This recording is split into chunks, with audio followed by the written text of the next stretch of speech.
पंच परमेश्वर भगवान की आरती कर रहे हैं तो कैसे बच्चे मत मारिए, दोनों हाथों को सीधे आकाश में और झुकते हुए सभी को आरती करती है। और आते प्रभु जी सबको में आए, आते प्रभु जी सबको में आए, दर्शन दे गए, दर्शन दे गए सर, आते प्रभु जी सबको में आए, आते प्रभु जी सबको में आए।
मेरे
पूरी परमेश्वरी भगवान की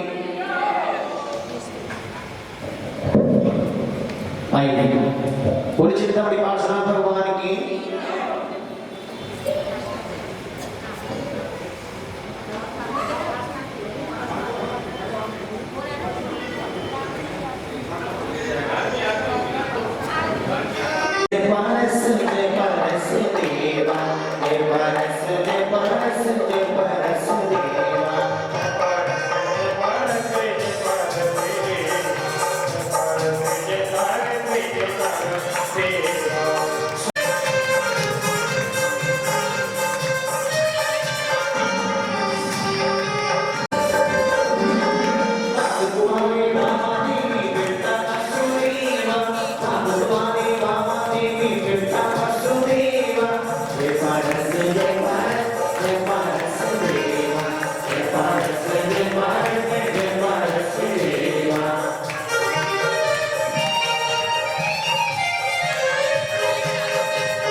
ब्रह्मचारी गुरुवर्ण छोटा जगी भाया छोटा जग भाया गुरु विराग की चरणों आकर गुरु विराग की चरणों आकर संयम अब अपनाया गुरुवर अब सबको तारे तेरी आरती। ओ बाबा हम सबको तारे तेरी आरती। जय हो।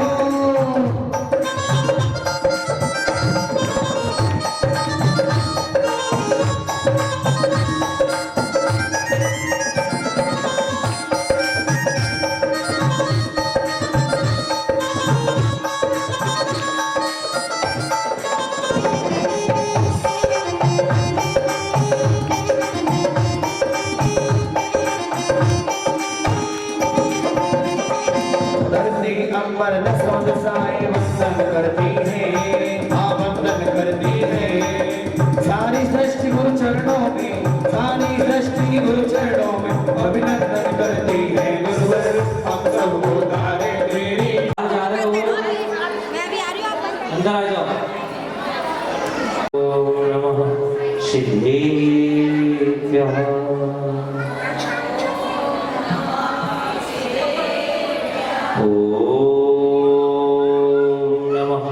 सिद्धेभ्यः। ओम नमः सिद्धेभ्यः। नमो अरिहन्ताणं, नमो सिद्धाणं, नमो आयरीयाणं, नमो वज्रायणं, नमो लोये सप्तसाहूणं। मंगलम भगवान वीरो, मंगलम गौतम गणे, मंगलम कुंद कुंदाद्यो, जैन धर्मोस्तु मंगलम। सर्वमंगल मांगल्यम सर्वकल्याणकारकम, प्रधानम सर्वधर्माणां, जैनम जयतु शासनम। यस्य स्वयं स्वभावात्ति प्रभावे कृत्सन कर्मणः, तस्मै संज्ञान रूपाय नमोस्तु परमात्मने।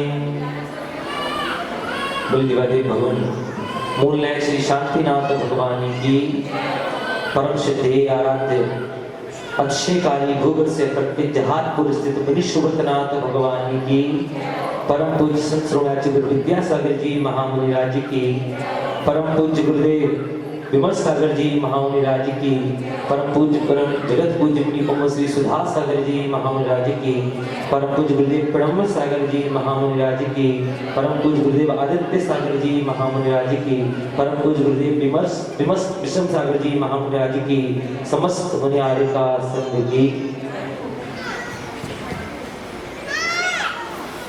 तीर्थंकर महाराधना 10 दिवसीय चल रही है। जितनी भीड़ अभी दिख रही है उतनी सुबह नहीं दिखती है। जो महिलाएं सुबह नहीं आती हैं उनसे एक बार पुनः निवेदन करें कि भगवान की भक्ति का करने का मौका जब भी जीवन में मिले तो पीछे मत हटना।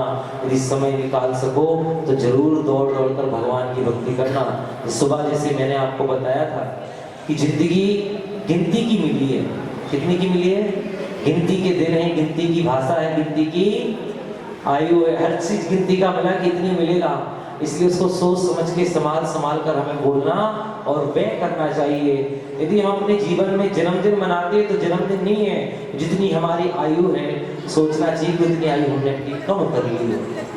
यदि आप 80 वर्ष की आयु बांध कर आए हो और 40 वर्ष आपने निकाल दिए तो 41वां जन्मदिन नहीं है, आपने मतलब मृत्यु से 40 वर्ष कम हो गए, बस 40 वर्ष और निकट हुए। क्या बन रही है? धर्मश्री बंधुओं, ये आप सबका परम सौभाग्य है कि देव शास्त्र गुरु तीनों का सानिध्य आपको यहाँ पे मिल रहा है। और न्यू उस्मानपुर में चतुर्मास आपने बिठाया है। पहली बार होगा सर? पहले भी हुआ है, महाराज जी का पहली बार हो रहा है। तो महाराज जी संघ से पहली बार निकले, अभी तक तो संघ महाराज जी का पहला चतुर्मास है अलग होकर।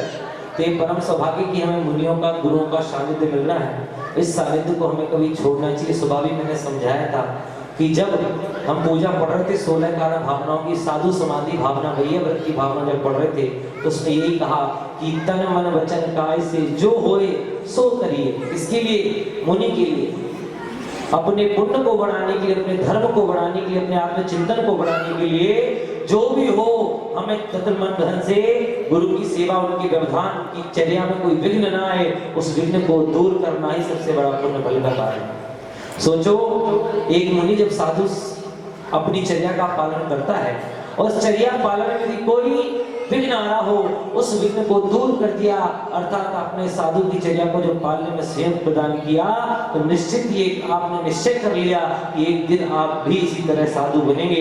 जब कोई आपके ऊपर संकट आएगा तो कहां से कौन आपकी सहायता करने आ जाएगा आपको पता नहीं चलेगा। क्यों? क्योंकि आपने किसकी सहायता करी?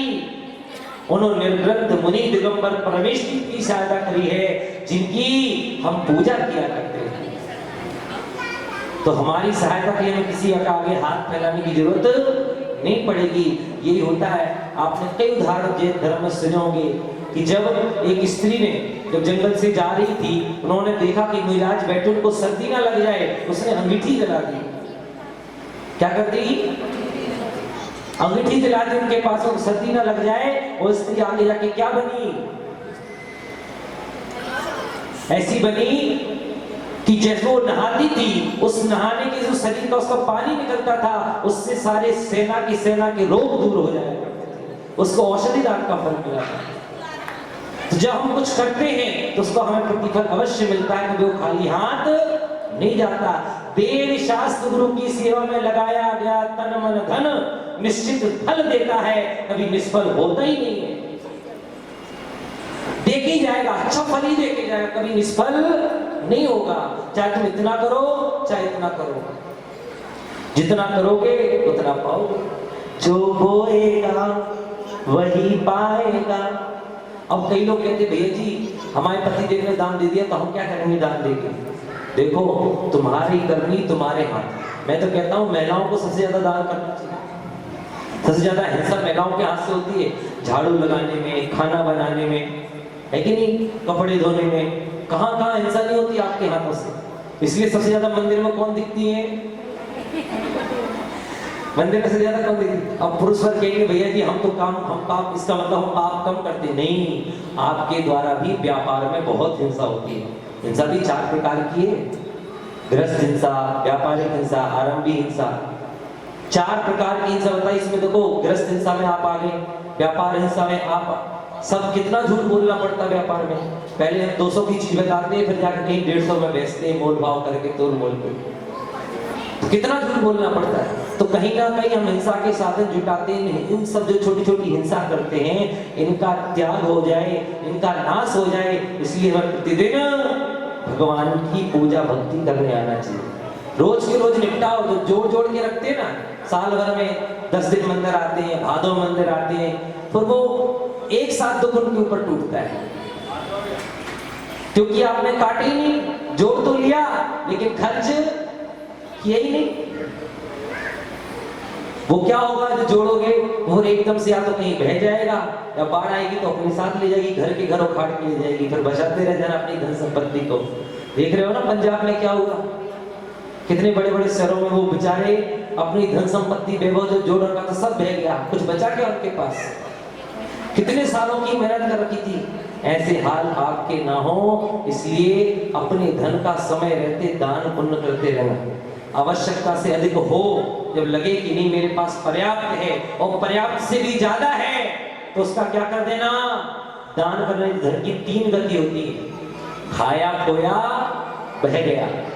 या तो उसको खर्च कर लो, क्या कर लो, खाया खोया, या तो फिर वो गुम जाएगा, या तो कोई चुरा के ले जाएगा, नहीं तो बह गया, जमीन उसको जल से उखाड़ कर ले जाएगा। स्थिर कुछ भी रहने वाला नहीं है। जब स्वयं का शरीर देखो, तीनों चारों बालपनी में ज्ञान ना रहो, तरुण समय तरुण ही रहते रहो, अर्ध मृतक सम बूढ़ा बनो, कैसे रूप रखो बेटा। ये जो बचपन है ना, इसको बहुत संभाल के जीना है।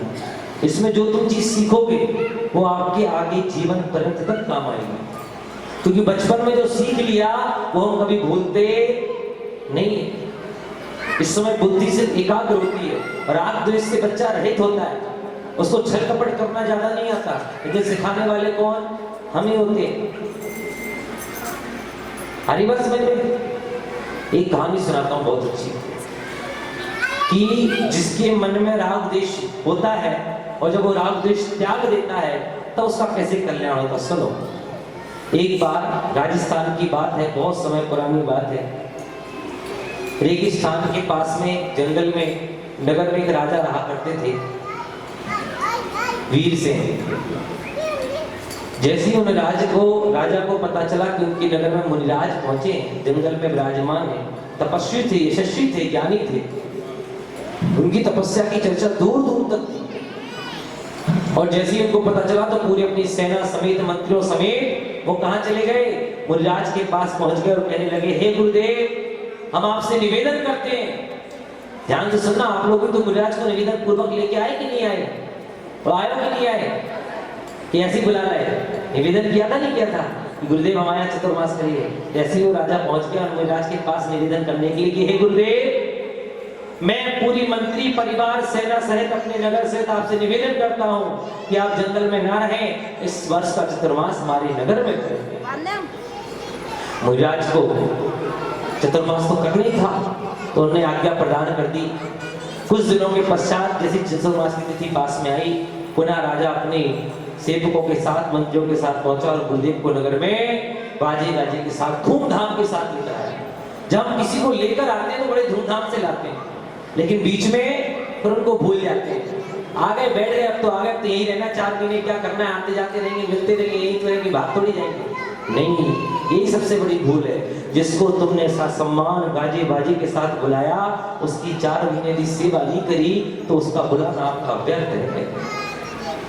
खाली देखने के लिए थोड़ी बुलाया आपको, उनकी वाणी सुनने के लिए हमने उनके गुरु के वचनों को क्यों बुलाया कि हे गुरुदेव, 4 माह हमारे पास रहकर हमारी आत्मा का कल्याण कैसे हो सकता है, ये सन्मान हमको दिखाइए। बुलाया कि नहीं बुलाया इसलिए, लेकिन उस लाभ लेने को तो हम आते नहीं। हमें तो रोटी बनानी है, बच्चे को स्कूल छोड़ने जाना है, हम कितने लेट करा लें फिर भी महाराज जी के लिए समय नहीं निकाल पाओगे आप। देखो, चौके की विधि, चौके की क्रियाएं या मुनि की सेवा की क्रियाएं विधिवत हमें आनी चाहिए। गुरु की विनय कैसे करनी है, गुरु का सम्मान कैसे करना है, गुरु की सेवा कैसे करनी है, इसमें कभी कमी मत रखना। यदि तुमने कमी रखी तो ध्यान रखना, जो चतुर्मास तुमने बिठाया वो बिठाना व्यर्थ रह गया। किसलिए बुलाया था कि गुरु की भैया वृत्ति कर सकूं, गुरुवर को आहार दे सकूं, अपने षट आवश्यक का पालन कर सकूं, देव पूजा, गुरु उपासना, स्वाध्याय, संयम, तप, दान कर सकूं। इसलिए हमने गुरुदेव को बुलाया, और गुरुदेव की सेवा नहीं कर पाए तो व्यर्थ है। ऐसी उस राजा की गलती हो गई। एक दिन वो अपने राज्य कार्यों में इतना व्यस्त हो गया कि मुनिराज के पास जाना भूल गया, और अनुचित आहार चला जाने के कारण गुरुदेव अस्वस्थ हो गए और तीव्र ज्वर हो गया। ध्यान नहीं दे पाए, आहार में थोड़ी बहुत गलतियां हो गई, जिसको पता था वो पहुंचा नहीं, तो क्या हो गए, महाराज जी को गलत आहार पहुंचने के कारण वो अस्वस्थ हो गए, तीव्र ज्वर होने लगा। राजा को जैसी खबर मिली, दौड़ा दौड़ा आया, मुनिराज से क्षमा मांगने लगा। आसपास के वैद्य को अपने बुलाया, उन्होंने महाराज को दवा देने का प्रयास किया, लेकिन महाराज जी ठीक नहीं हुए। 1 दिन बीता, 2 दिन बीत गए, 3 दिन बीत गए, हफ्ता भर बीत गया, लेकिन महाराज जी स्वस्थ होने का नाम नहीं लेते। प्रतिदिन आहार के लिए उठते तो, लेकिन किंचित आहार लेके बैठ जाते, अंजलि छूट जाती। राजा बड़ा चिंतित था कि मैंने मुनिराज को बुलाया है तो मेरा कर्तव्य है कि मेरे गुरु की मैं सेवा करूं। किसका कर्तव्य है? पंडित जी आपका है, हमारा थोड़ी है कि नहीं? किसका कर्तव्य है? पंडित जी का, उस्मानपुर वालों का नहीं है, उस्मानपुर वालों का है ना। उस प्रकार राजा ने भी सोचा कि मैंने मुनिराज को बुलाया तो मेरा कर्तव्य कि इनको स्वस्थ करूं। आसपास के नगर के गांव के वैद्यों को बुलाया, लेकिन कोई भी मुनिराज को स्वस्थ नहीं कर पाया। 15 दिन बीत गए, राजा बड़ा चिंतित हो गया। आसपास के राज्यों में उसने पत्राचार भिजवा दिया, समस्त राजाओं को यहाँ घोषणा कर दी कि जो भी नगर में सबसे श्रेष्ठ वैद्य हो उनको भिजवा दो, जो भी मुनिराज को यहाँ कर ठीक करेगा उनको मैं ऐसा सम्मान करूंगा, मुंह मांगी कीमत दूंगा, बस मुनिराज ठीक हो जाने चाहिए। राजा के इस पत्राचार से दूर नगर से एक वैद्य जो जड़ों बूटियों का विशेष ज्ञान रखते थे वो वहां पर पहुंचे। बहुत से और वैद्य भी आए, लेकिन किसी की दवाई का असर नहीं हुआ। आज मुनिराज को अस्वस्थ हुए 29 दिन बीत चुके थे, आज 30वां दिन था जब वो वैद्य पधारे। 1 माह पूरा होने को जा रहा था, राजा बड़ा चिंतित था। जैसे ही वह वैद्य पधारे, पहली ही दवाई में असर दिखने लगा। 2 दिन मात्र दवाई ली, मुनिराज स्वस्थ हो गए। राजा बड़ा प्रसन्न हुआ, वैद्य को उपहार दिया, सम्मान दिया और कहा इतने गज जमीन तुझे दान देता हूं। भरपूर जितना मांगा उससे कई गुना ज्यादा उसको दे दिया। क्यों? क्योंकि मुनिराज स्वस्थ हो चुके थे। तो एक मां से जितना सताए जा रही थी वह दूर हो चुकी थी। लेकिन बस जहां मुनिराज को उस वैद्य ने स्वस्थ किया, दूसरी घटना चालू हो गई। उसके मन में सम्मान की भावना आ गई। किसकी भावना आ गई? ध्यान से रखना, हम कुछ करते हैं तो हमें सबसे पहले क्या चाहिए? मान करन दे मर गए, रहे न जिनके वंश, तीनों को तुम देख लो, रावण कौरव कंस। अभिमान कभी किसी का टिकता नहीं है, घमंड से कभी कुछ मिलता नहीं है। सिर्फ क्या होता है, या तो वो स्वयं का नाश कर देता है या संपूर्ण वंश का नाश कर देता है। तो जब उसके अंदर सम्मान की भावना आ गई, मान की भावना आ गई, तो वो मुनिराज के प्रवचन में जाकर बैठ गया। राजा से तो सम्मान मिल गया था, लेकिन सम्मान किससे चाहिए था? मुनिराज से चाहिए था। कि 30 दिन तक जिनको अनेक से अनेक वैद्य ठीक नहीं कर पाए, मैंने उन मुनिराज को 2 दिन में ठीक कर दिया। ये अभिमान उसके अंदर आ गया। तो जाके प्रवचन में बैठ गया, आप जैसे बैठे हो। मुनिराज को ठीक कर दिया था, तो पीछे से बोलो महाराज श्री की जय, जोर जोर से जयकारा लगाई। क्यों? क्योंकि महाराज जी मुझे देखेंगे तो मेरे बारे में बोलेंगे। लेकिन उन मुनि का नियम था, ना वो किसी का प्रशंसा करते थे, ना कभी किसी की निंदा करते थे। अब वो मुनिराज कुछ नहीं बोले। वैद्य को गुस्सा आ गया कि मैंने ठीक किया, मेरे कुछ नहीं बोले। शायद ध्यान नहीं दिया होगा, मैं पीछे बैठा था इसलिए। आज वो अगले दिन आगे आकर बैठ गया और जैसे ही महाराज जी प्रवचन करते, कुछ करते, जोर जोर से ताली बजाता, जय हो महाराज जी की, नमोस्तु महाराज जी, नमोस्तु महाराज जी। अब तो मेरी ओर ध्यान देंगे। लेकिन महाराज जी ने फिर भी कुछ नहीं बोला, क्योंकि उनका नियम था कि कभी किसी की प्रशंसा नहीं करते। कोई अच्छा करे बुरा करे, वो कोई मतलब नहीं। लेकिन यहाँ तो कुछ अच्छा कर दो, मुनिराज प्रशंसा ना करें, फिर तो महाराज जी हमारे लिए बोल नहीं सकते थे आप, हम इतना करते हैं आपके लिए, हम महाराज जी से आके लड़ने लग जाते हैं। अरे जैनियों, जब गुरुदेव की सेवा करो तो कभी सम्मान की भावना मत रखना, क्योंकि जहां सम्मान की भाव और स्वार्थ तुम्हारे अंदर आ गया, उस सेवा का फल नहीं मिलेगा। ध्यान रख लेना। समझ में आ रही बात? आहार कराओ, दान करो, कुछ भी करो, भैया वृत्ति करो या बिहार कराओ, तो कभी सम्मान की भावना मत रखना। जहां तुमने सम्मान की भावना के साथ निस्वार्थ भाव से सेवा करी, उस सेवा का फल अनंत गुना मिलेगा। तो जब मुनिराज ने उसकी बात नहीं सुनी, तीसरे दिन फिर बैठ गया आगे, और अब तो खड़ा होकर बोलने लगा, महाराज श्री की जय हो, महाराज श्री की जय हो। और इशारा कर रहा, महाराज जी मैं वैद्य हूं। अब इशारा तक करने लग गया, लेकिन महाराज जी फिर भी कुछ नहीं बोले। उसको तीव्र गुस्सा आया, इतना गुस्सा आया कि गुस्से में उठकर वहां से चला गया और मन में कोसता हुआ जा रहा था। और रास्ते में अचानक एक गड्ढा आया, उसमें गिरकर अपने प्राणों का त्याग कर दिया। कसाई के साथ मरण, छल कपट मायाचारी के साथ मरने के कारण वह मरकर बंदर बना। क्या बना? बंदर बना। 1 वर्ष बीता, 2 वर्ष बीते, 4 वर्ष बीते, 5 वर्ष बीत गए, 6 वर्ष बीत गए, 8 वर्ष बीत गए और 10 वर्ष बीत गए। आज बंदर 10 साल का हो चुका था और मुनिराज, वही मुनिराज इधर उधर चतुर्मास भ्रमण करते हुए जंगल में तपस्या करते थे। और कहते ना, बैरी को अपने बैर का पता कोसों दूर से भी चल जाता है, जिस प्रकार कमठ को पारसनाथ भगवान का चल जाता था। और इधर उधर छलांग लगाता हुआ उसको कोई सुगंध आई, स्मेल आई, स्मेल का पीछा करता हुआ पहुंचा, तो देखा वो मुनिराज वहां पर तपस्या में लीन थे। देखो सम्मान की भावना जीव को कहां से कहां तक पहुंचा देती है। जैसे ही वह लीन थे, उनको देखकर उसको जाति स्मरण हो गया, ये वही मुनिराज हैं जिनके कारण मेरी कसाई गलत हुई और मैं मरकर बंदर बना। उसको बहुत गुस्सा आया।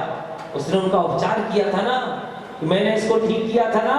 उसने पेड़ की टहनी तोड़ी, नुकीली तोड़ी बनाई और महाराज जी के पैर में मार दी। उनके इतने पूरी लकड़ी की लकड़ी उनके पैर में जाल में घोंप दी अंदर गाड़ दी, खून की धारा बहने लगी। उपसर्ग जानकर मुनिराज अपने ध्यान में लीन हो गए। सुन लो, वो ध्यान में लीन थे और उपसर्ग जानकर एकाग्रचित्त हो गए। इस प्रकार राजा सैनिक ने जब मुनिराज की गले में सर्प डाला, उपसर्ग जानकर अपने ध्यान में लीन हो गए। जब मुनिराज के ऊपर उपसर्ग आते तो कभी वो उठते या भागते नहीं है, जैन मुनि की खासियत है। और बंदर पेड़ पर बैठा बैठा देख रहा था कि अब तो मुनिराज कुछ बोलेंगे। मैंने उनका वहां पे ठीक किया था तब नहीं बोले, अब तो अपमान किया, तो दर्द दिया, अब तो कुछ बोलेंगे। लेकिन मुनिराज फिर भी कुछ नहीं बोले, क्योंकि मुनिराज का नियम था, ना किसी का सम्मान करते थे, ना किसी का अपमान करते, ना किसी के लिए अच्छा बोलेंगे, ना किसी के लिए बुरा बोलेंगे। एक पहर बीत गया, खून की धारा दर दर बह रही थी। आसपास जीव जंतु महाराज जी के खून की जो धुल की धारा बैठी उसको खाने लगे, पीने लगे, वहां पर और ज्यादा कीड़े मकोड़े आने लगे। लेकिन बंदर अभी भी देखकर उसके मन में जरा भी दया के भाव नहीं आ रहे थे। एक पहर बीता, दो पहर बीता, जैसे तीसरा पहर बीतने को हुआ, संध्या सूर्य अस्त होने को लगा। जैसे सूर्य अस्त होता देख उसको पुनः अपने अगले भाव का जाति स्मरण हुआ कि मैं पिछले भाव में एक सेठ था, मैं मुनियों की सेवा करता था, मुनियों की पूजा करता था। जब यह भाव उसने जान के उसको अपने कृतज्ञता पे दुख हुआ, पश्चाताप होने लगा कि मैंने क्या किया। एक साधु के ऊपर प्रहार किया, एक साधु को मैंने मारने का प्रयास किया। पूर्व भाव का वैध होने के कारण आसपास के जंगल से जड़ी बूटी इकट्ठी करी और जड़ी बूटी के लेप को बनाकर उस लकड़ी को तुरंत निकाला और मुनिराज के पैर पर लगा दिया और खून की धारा रुक गई। और हाथ जोड़कर मुनिराज के आगे बैठकर रोने लगा। जैसे कुछ समय बीता, उपसर्ग दूर जानकर मुनिराज ने अपनी आंखें खोली और आशीर्वाद दिया। और जैसी आशीर्वाद दिया तो वो कहने लगा कि हे गुरुदेव, मैंने तो आपके ऊपर प्रहार किया, आपको कष्ट दिया, फिर भी मुझे आशीर्वाद दे रहे हो। मुनिराज बस एक ही बात बोले कि जब तेरे अंदर सम्मान की भावना आई थी तब मैंने इसलिए कुछ नहीं बोला क्योंकि उस समय तेरे अंदर पाप कर्म चल रहे थे। जब तूने मेरे ऊपर प्रहार किया तब तेरे पाप कर्म का उदय चल रहा था, तब तेरे अंदर घमंड कसाय बैठी हुई थी, तब भी मेरे हाथ आशीर्वाद के लिए उठा। लेकिन जब तूने अपनी गलतियों का पश्चाताप किया और तेरे अंदर सचेतना सज्ञान जागा तो मेरा हाथ अपने आप आशीर्वाद के लिए उठ गया। जब गुरु की सेवा जो उसने निस्वार्थ भाव से सेवा करी तो क्या हुआ, अपने आप मुनि का आशीर्वाद मिल गया। और जैसी आशीर्वाद मिल गया उसने संयम धारण किए, नियम धारण किए और नियम धारण करने के पश्चात वह मरण कर वहां से देव बना और देव बनकर उसने तीर्थों की वंदना की। इसलिए धरती बंधुओं, मुनियों की सेवा करने से सुफल की प्राप्ति होती है। कभी मुनि का अहित हो रहा हो, विघ्न आ रहा हो तो उनके विघ्न को दूर करना सातिशय पुण्य बंध का कारण है। यहाँ तक कि तीर्थंकर प्रकृति बंध का भी कारण होता है। भैया व्रत की सेवा साधु समाधि भावनाएं भागने से। कृष्ण का उदाहरण आपने सुना होगा, स्वामी मैंने बताया था कि किस प्रकार उन्होंने साधु जब अस्वस्थ थे उनकी बीमारी को दूर करने के लिए पूरे नगर में जहां जहां चौके लगे थे सब जगह लड्डू बटवाती औषधि मिलाकर, उसी का परिणाम था कि आगे जाकर उनको तीर्थंकर प्रकृति का बंद हुआ था। इसलिए जब आपको मौका मिला है तो साधु की सेवा करने में कभी पीछे नहीं हटना। जब दौड़ दौड़ कर अपने सब काम छोड़कर यदि पहले गुरु की सेवा करना, क्योंकि काम तो जिंदगी में हम 365 दिन करते रहते हैं, लेकिन गुरुओं की सेवा 365 दिन करने को नहीं मिलेगी। हाली बात समझ में? तो इसलिए आपके नगर में परम पूज्य गुरुदेव इतने तपस्वी, इनकी तपस्या मैंने सुनी, 3-3, 4-4 उपवास, एक उपवास, 8-8 उपवास, ऐसी साधना करने वाले मुनि, ऐसे कठिन नियमों को पालने वाले मुनि आज के पंचम काल में बहुत कम मिला करते हैं। इसलिए उनकी सेवा में कभी पीछे मत हटना। हर कोई साधु एक जैसा नहीं होता। जरूर नहीं कि जिनकी नाम ख्याति हो हम उनको भी पूजें, जो कम नाम ख्याति वाले भी होते हैं उनकी चर्या तो देखो कितनी सुंदर है। आज के पंचम काल में भी तो चतुर्थ काल की चर्या पाल रहे हो, ऐसे साधु बहुत कम मिला करते हैं। बोले मुनि श्री विशंब सागर जी महामुनि राज की, बोले महावीर भगवान की। दिमागी स्थिति करेंगे। जिन वाणी के ज्ञान ते सूझे लोकालो। नाथ भगवान की, सगे महाराज की जय हो। बोलो सर्वमान मुनि श्री विशाल सागर गुरुदेव की जय हो। बोलो सर्वमान मुनि श्री 108 विश्व सागर महामुनिराज की जय हो। देखिए महानुभाव, अपने नियोस्मानपुर जैन समाज में 10 दिवसीय तीर्थंकर महार्चना एवं विश्व शांति महायज्ञ का दूसरा दिन है।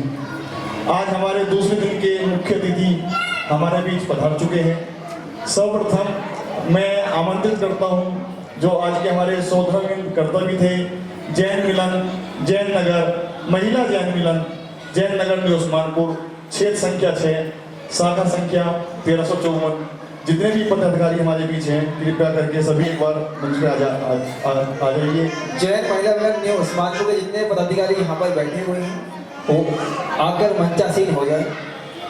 सम्मान महिला जैन मिलन की संरक्षक वीरांगना राजकुमारी जैन जी, वीरांगना अध्यक्ष स्वाति जैन जी, उपाध्यक्ष वीरांगना शिवरा जैन जी, महामंत्री वीरांगना ज्योति जैन जी, कोषाध्यक्ष वीरांगना स्वाति जैन जी, कोषाध्यक्ष वीरांगना निकिता जैन जी, कृपया सभी मंच पे आ जाइए।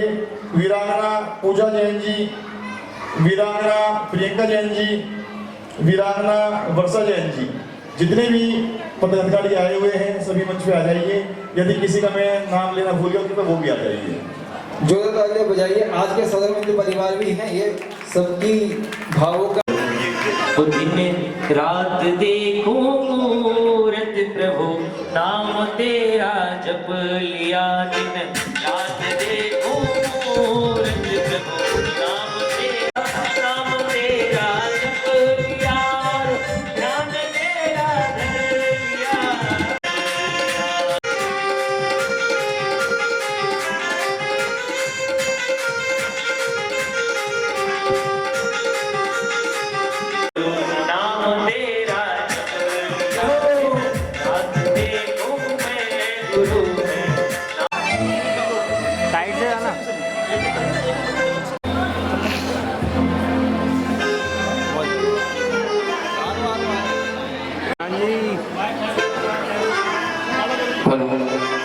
अरे ज्ञान का दिया जला दो प्रभु अंतर मन में।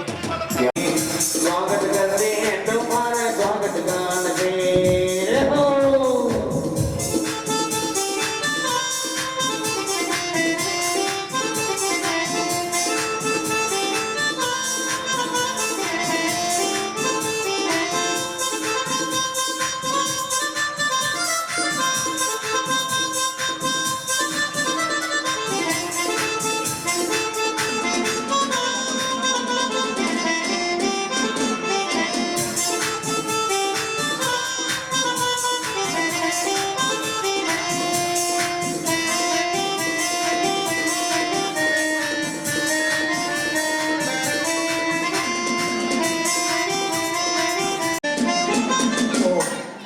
नाम ले थे कि वीरांगना स्वाति जैन या जो भी नाम उन्होंने लिए थे, तो सच्ची वीरांगना लग रही हैं। ये हमारा जैन शासन क्षत्रियों का शासन है, तो आज सच्ची में ऐसा सम्मान लग रहा है कि वीरांगनाओं का सम्मान हो रहा है। जो वीर होते हैं उनका सम्मान ऐसे ही होता है।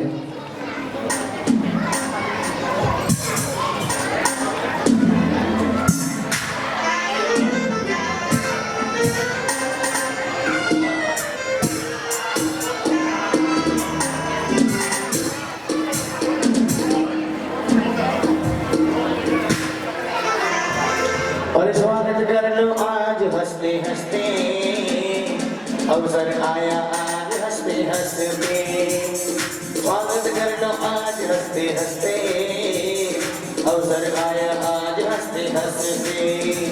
अरे ढोल बाजे नगाड़ा बाजे, ढोल बाजे नगाड़ा बाजे, स्वागत कर लो हंसते। और स्वागत कर लो आज हंसते हंसते, अवसर आया आज हंसते हंसते।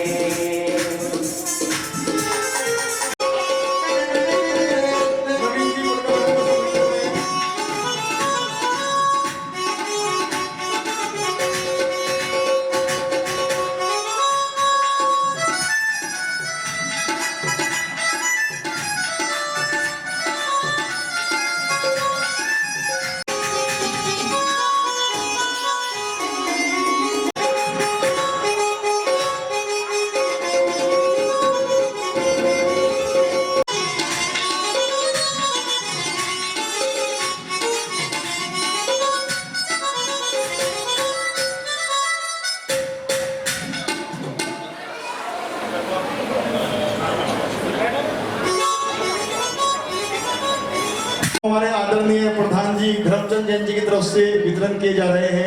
एक बार जोरदार तालियों से स्वागत किया जाए। हमारे प्रधान जी श्री दिगंबर जैन समाज के प्रधान तो है ही, साथ में जैन मिलन जैन नगर म्यूस मानपुर के भी उप प्रधान हैं। तो इन्हीं के सौजन्य से आज के सुबह और शाम के सिक्कों की व्यवस्था की गई है। सभी लोग एक बार जोरदार ताली बजाएंगे।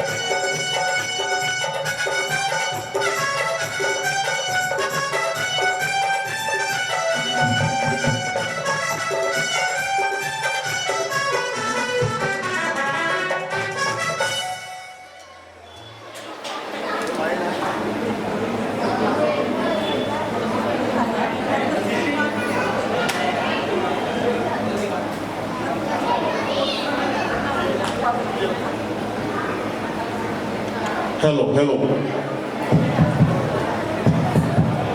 Hello hello. तो आइए बिना किसी विलंब के जुड़ते हैं मन से आज आपको भव्य नाटिका मतलब का संसार नाटक इस मंच के द्वारा दिखाया जाएगा। बहुत ही सुंदर नाटक है। ये जो दुनिया है सब मतलब की है, कोई किसी का नहीं होता है। ये नाटक के माध्यम से आपको दिखाया जाएगा। बोले शांतिनाथ भगवान की। देखिए एक सेठ था करोड़ीवन, उसके 4 पुत्र थे और आगे की कहानी हम तुम्हें नाटक के द्वारा ही दिखाएंगे। तो आइए जुड़ते हैं मन से। सबसे पहले माता पिता अपने घर पे बैठे हुए हैं, सुबह का टाइम है और मदन जो उनका होनहार बेटा है वो ऑफिस के लिए निकलता है।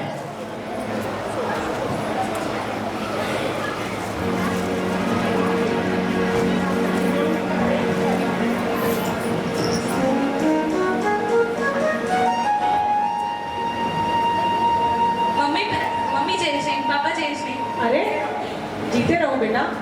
तुम सुबह सुबह कहाँ चले? मैं तो ऑफिस जा रहा हूँ मम्मी। कुछ खाया कि नहीं? नहीं मम्मी, लेट हो रहा हूँ।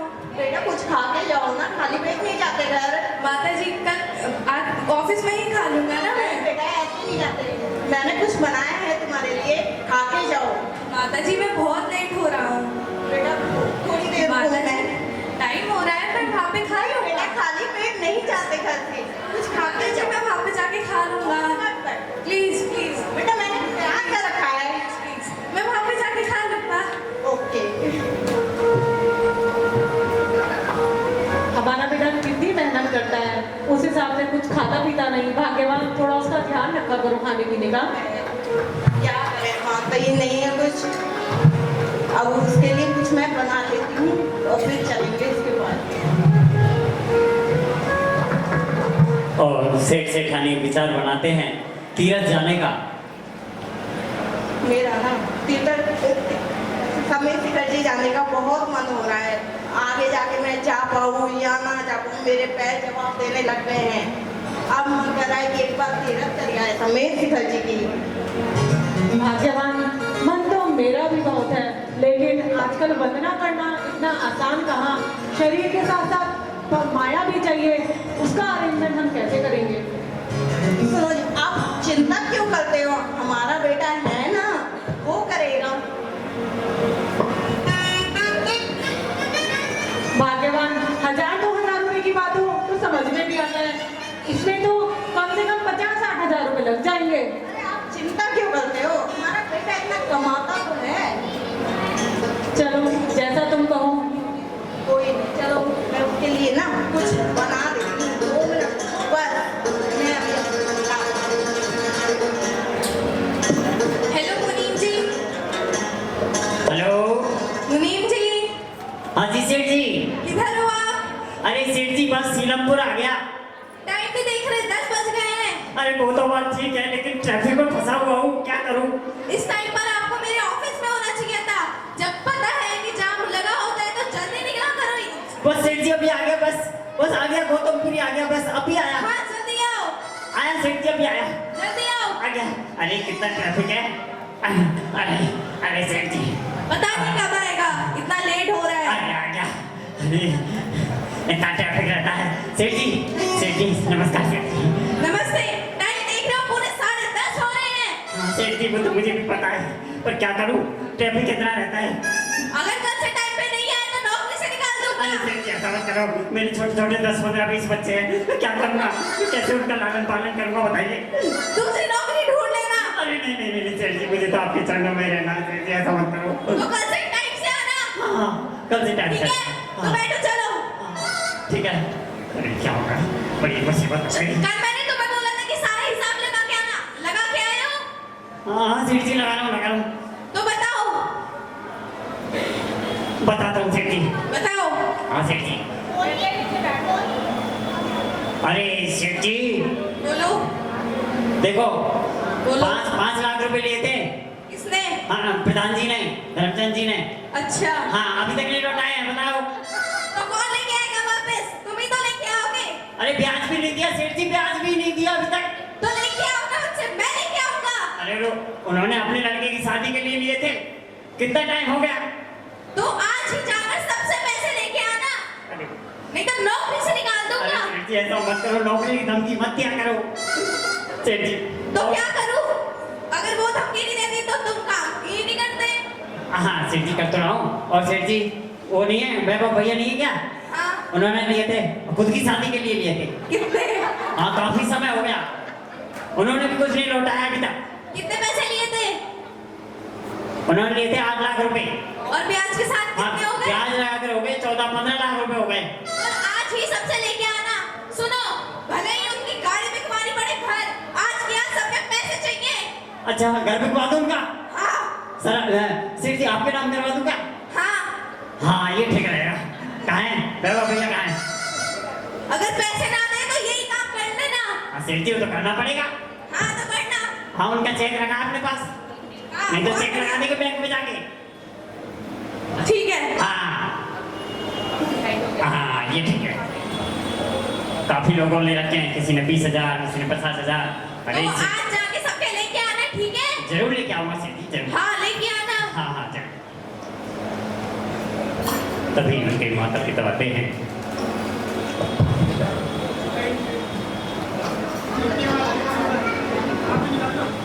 ट्रिंग ट्रिंग। मुनीम जी, मुनीम जी, मुनीम जी, मुनीम जी। हाँ सेठ जी क्या हुआ? पूरे दिन क्या करते रहते हैं आप ऑफिस में? नहीं वो हिसाब किताब जोड़ रहा था। मुझे तो आप सोते हुए दिख रहे थे। नहीं वो दिखता ऐसा ही हूँ, मैं सो रहा हूँ पर मेरी आंखें खुली आवाज रहती भी है। आ रही थी आपकी, खराट हो गई। नहीं वो तो हिसाब लगा रहा था ना, तो अच्छा तो हिसाब लगाते लगाते आवाज आती है आपके मुंह से। अब ऐसा चलो झूठ मत बोलो, जाके गेट खोलो, दरवाजे पे खड़े हैं। कौन आ गया?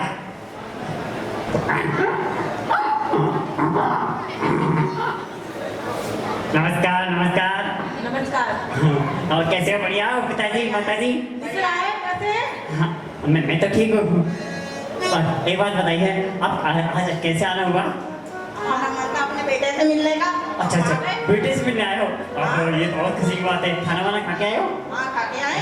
पानी वानी चाय नाश्ता करके आए हो? हम सब कुछ खा के आए। बस तो बस मेरी मुनीम जी, परेशानी। कौन आया है? इतनी देर हो गई है। हाँ आइए। कौन आया है? नहीं आपके माता पिता आए हैं। माताजी पिताजी आए हैं? हाँ माताजी पिताजी, आज आपका कैसे आना हुआ, और वो भी मेरे दफ्तर में?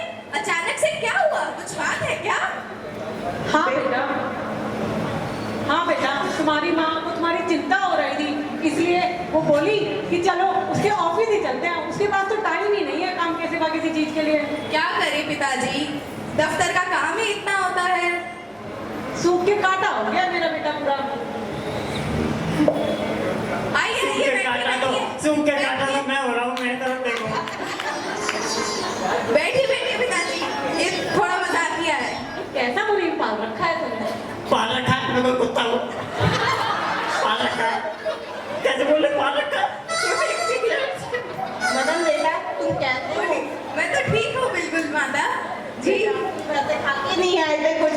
मैं तुम्हारी लिए तुम्हारी मनपसंद चीज लाई हूँ। है क्या चीज लाए हो माता? तुम्हारी मनपसंद खीर बना के लाई हूँ अपने हाथ में। है माता जी, आप इतना प्यार करते हैं मेरे से? बहुत प्यार करती हूँ, बहुत प्यार करती हूँ तुझसे मैं। हाँ माँ। मैं तुझे अपने हाथों से खीर खिलाऊंगी। जी माँ। माँ माँ क्या लाए हो? खीर लाई हूँ अपने बेटे के लिए। बताना कैसी है थोड़ी दे दो देना। बेटा ये क्या था मुन्नी, मैंने तेरे लिए लाई थी खीर और ये खा गया। इसे समझाओ। माँ नहीं माँ, वो बहुत थोड़ा बोला टेस्टी है। है, बहुत टेस्टी खीर बनाती हूँ माँ। मुन्नी की मैं अपने बेटे के लिए लाई थी, तुम कैसे खा गए? मैं भी तो बेटे का बेटा ही। जाके बैठो। बेटा तूने कैसा मुन्नी पान रखा है? कोई नहीं, वो ऐसा ही है, थोड़ा बोला और मजाक किया है। मैं घर आके खा लूंगा बेटा खीर। मैं तेरे लिए लाई थी, उसके लिए कोई ना लाई। मैं घर आके खा लूंगा। माँ अगली बार आओ ना तो ज्यादा लाना। क्यों लाऊं, मैं तो अपने बेटे के लिए लाऊंगी। और मेरे लिए भी ले आना। चल ठीक है, तेरे लिए भी ले आऊंगी। हाँ ठीक है।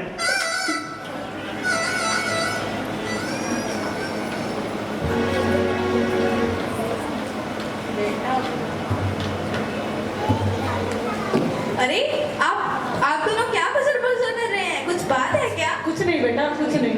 कुछ चिंता वाली बात है तो बताइए अच्छा ना। बेटा हम चलते हैं, जी, मिलने आए थे। जी जी जी।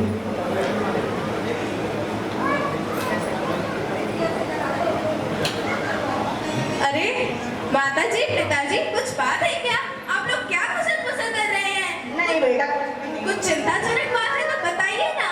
बेफिक्र होकर, आपका बेटा ही तो हूँ मैं। नहीं बेटा, कुछ नहीं। अरे बताइए, आपका बेटा ही तो हूँ।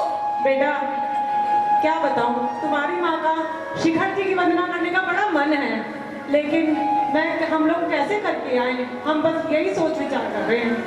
बताइए, मैं इसमें आपकी क्या सहायता कर सकता हूँ? बेटा 1000-2000 रुपए की बात होती तो मैं तुझसे कह भी देता। अब वंदना करना इतना आसान नहीं है जी शरीर के साथ साथ काया माया सब चाहिए। जी जी जी। शरीर तो फिर भी थोड़ा बहुत चल रहा है, माया कहाँ से लाएं? अरे तुम चिंता क्यों करते हो, कह दो ना, अपना ही तो बेटा है। अरे बोलिए बोलिए, बिल्कुल बोलिए, आपका ही तो बेटा हूँ मैं। बेटा ये कह नहीं पा रहे, मैं बता देती हूँ। बताइए माँ, आपने ही तो मुझे बचपन से पाल पोस कर इतना बड़ा किया है। मुझे तीरथ की समेत शिखर जी की यात्रा करनी है, तो कुछ पैसों की जरूरत है। अब हम पे तो पैसे है नहीं, क्या करें, उसमें पैसे ज्यादा लगेंगे। बताइए बताइए, आपको कितने पैसे चाहिए? मैं उतने ही दे दूंगा। बेटा 50-60 हजार का इंतजाम हो जाता तो। अरे जी बिल्कुल बिल्कुल।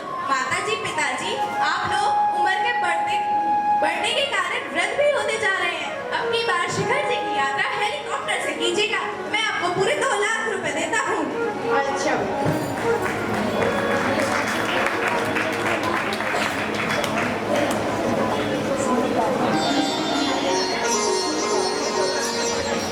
लीजिए, मुनीम जी से पैसे कटवा लीजिएगा पिताजी। ठीक है बेटा, बेटा हम चलते हैं। जी पिताजी।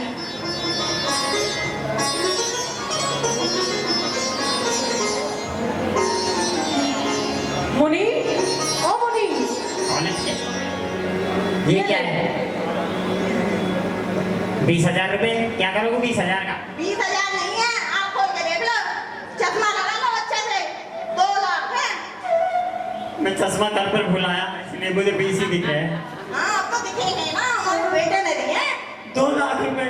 हाँ अरे बात बताओ, इस बुढ़ापे में 2 लाख रुपए का क्या करूं? तुम्हें क्या, तुम तो पैसे दो निकाल के। कहाँ जा रहे हो?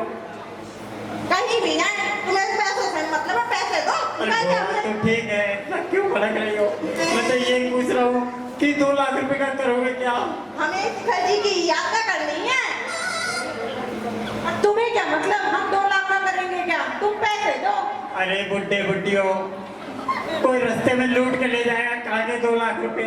तुम्हें इससे क्या मतलब, हमें लूटे कोई करे, हमारे बेटे दे दिए, जल्दी निकालो पैसे। हाँ।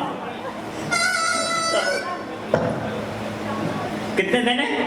2 लाख। 2 लाख।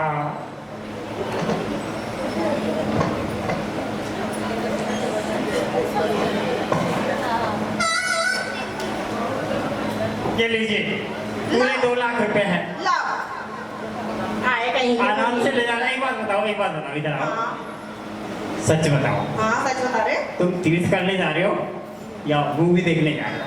हम तीर्थ करने जा रहे हैं। तुझे क्या मतलब, तुझे सारी बातें चाहिए? अरे पिताजी सही बता दो, हम कहीं भी जाए तो मन में लड्डू फूटा। मन में लड्डू भूले, हम तो जा रहे हैं। मेरे सेठ को बर्बाद करके छोड़ेंगे लोग। जो कोई आता है बस पैसे लेने ही आता है।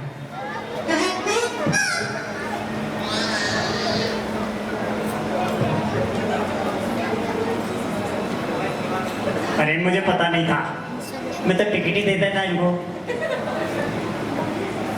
मुनीब जी, सबसे पैसे लेके आने हैं आज, याद है ना? जरूर लेके आने, चाहे उनका घर बेचना पड़े, गाड़ी हाँ। घोड़े बंगले सब बेचना पड़े। भले ही उन्हें क्यों ना हाँ भेजना उनको ही पड़े। बेच दूंगा मैं, जेल से पैसे लेके आऊंगा। तभी उनके बड़े भैया भाभी आते हैं। अजी सुनते हो? हाँ कहाँ हो अजी, सुनते हो? सुनाई नहीं दे रहा क्या? मैं इतनी देर से आवाज लगा रही हूँ। हाँ जी अजी सुनते हो? कैसे असमंजस में बैठे हो आप? क्या सोच रहे हो? क्या बात है, क्यों चिक चिक करती रहती हो सारा दिन? अरे मैं इतनी देर से आवाज लगा रही हूँ, आप सुन ही नहीं रहे। इधर सुनते हो इधर निकाल देते हो, काम की बात सुनते ही नहीं हो। क्या हुआ? बहुत परेशान हूँ, काम नहीं हो रहा है। क्यों, क्या बात? अभी तो आपने दुकान में पैसे लगाए थे। जब भी कोई काम खोलता हूँ लॉस हो जाता है। अभी मैंने शॉप खोली थी, उसमें भी 5 लाख का लॉस हुआ है मेरा। अच्छा, अरे तुम टेंशन मत लो, तुम दिमाग परेशान मत करो हो। तुम्हारा छोटा भाई है तो वो किस काम आएगा? नहीं नहीं, वो मेरा छोटा भाई है, मैं उससे पैसे नहीं ले सकता। अरे नहीं, वो आपको मना नहीं करेगा, वो आपका बहुत ध्यान रखता है, वो आपकी हर तरह से सहायता करेगा। आप चिंता क्यों करते हो? आप मुझ पे छोड़ दो, सब मैं संभाल लूंगी, आप बिल्कुल भी परेशान मत हो। अरे नहीं नहीं, मैंने उनसे पहले पैसे लिए थे, मैंने पहले भी लौटाए हैं। अब अरे नहीं, आप मेरे साथ चलो, सब कुछ मेरे पे छोड़ दो, मैं हूँ ना। आप जैसा मैं कहती हूँ वैसे करते रहो बस। चलो ठीक है, जैसे तुम कहो। आप पे 200-400 रुपए तो है ना? है मेरे पास। हाँ तो चलो बस, आओ चलते हैं।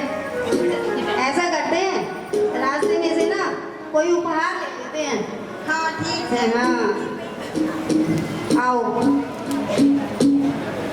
अरे ये शौक है ना, यहीं से एक सुंदर सी वॉच ले लेते हैं, 300-400 रुपए में आ जाएगी।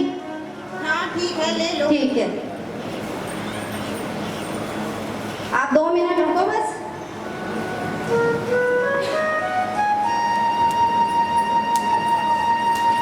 चलो हम चलते हैं मदन भैया के पास,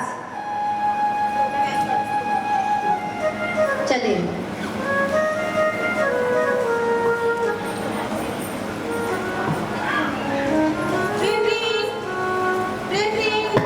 मुनीब जी, सेठ जी सुनाई नहीं दे रहा क्या? क्या हो रहा है? हाँ, दे रहा है बताए ना, ना। मैं काम कर रहा हूँ। दे रहा है, तो खोलिए दरवाजा। खोलता हूँ। पता नहीं किधर लगे रहते हैं पूरे दिन। परेशान करके रखेंगे।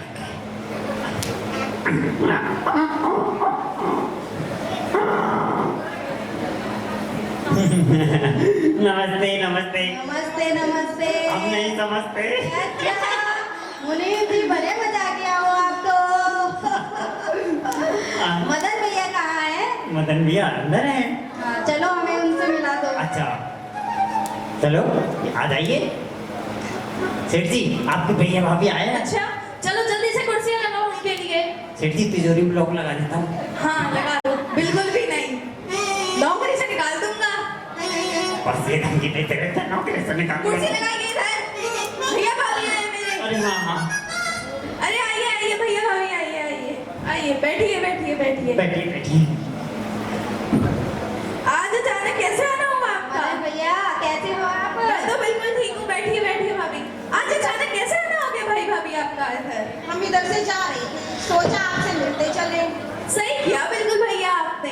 कैसे हो आप? मैं तो बिल्कुल ठीक हूँ भैया। घर पर तो आपसे मिलना ही नहीं होता, आप व्यापार में इतने व्यस्त रहते हैं, सुबह जल्दी निकल जाते हैं, शाम रात को देर से आते हैं, तो सोचा चलो आपसे ऑफिस में ही मिल लेते हैं। क्या करे भाभी, थोड़ा काम भी तो करना पड़ता है ना।